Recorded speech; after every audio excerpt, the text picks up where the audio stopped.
मित्रों, आइए सुनते हैं एक अनोखी कहानी।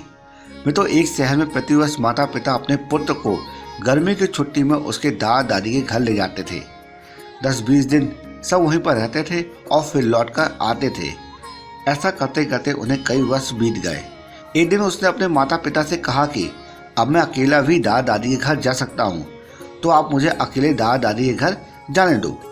माता पिता पहले तो राजी नहीं हुए, परंतु बालक ने जब जोर दिया तो उसको सारी सावधानी समझाते हुए अनुमति दे दी। जाने का दिन आया। पिता बालक को छोड़ने स्टेशन पर गया। ट्रेन में उसकी सीट पर उसे बैठाया, फिर बाहर आकर खिड़की से उसे बात की और उसको सारी सावधानियां फिर से समझाई। फिर तो बालक ने कहा, मुझे सब याद है, आप चिंता मत करो। ट्रेन का सिग्नल हो गया।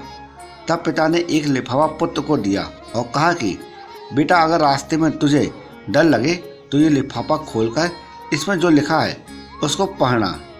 बालक ने पत्र को अपने जेब में रख लिया। ट्रेन चलती रही। हर स्टेशन पर नए लोग आते रहे और पुराने उतरते रहे। सबके साथ कोई ना कोई था। अब बालक को अकेलापन लगने लगा। अगले स्टेशन पर ट्रेन में ऐसी शख्सियत आई जिसका चेहरा बहुत भयानक था।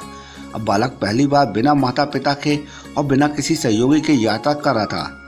उसने अपनी आंखें बंद करके सोने का प्रयास किया, परंतु बार बार वो भयानक चेहरा उसकी आंखों के सामने घूमने लगा।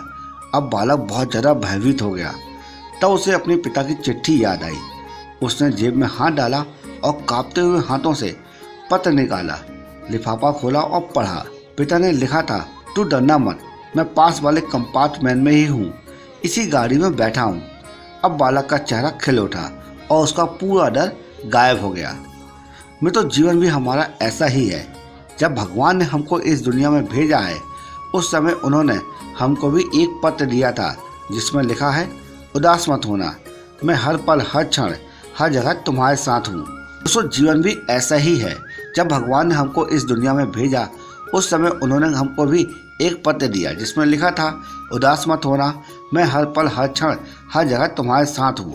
पूरी यात्रा तुम्हारे साथ ही करता हूँ, केवल तुम मुझे स्मरण करते रहो, सच्चे मन से याद करना, मैं एक पल में आ जाऊंगा। इसलिए चिंता नहीं करना, घबराना नहीं, हताश नहीं होना।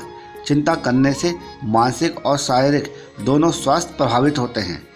परमात्मा पर, प्रभु पर और अपने इष्ट पर हर क्षण विश्वास रखें। वह हमेशा हमारे साथ है, हमारी पूरी यात्रा के दौरान अंतिम सांस तक। बस इसी एक एहसास को कायम रखने का प्रयास करते रहिए। सब कुछ उस परमात्मा पर छोड़ दें जिसकी मर्जी के बिना एक पत्ता भी नहीं हिल सकता।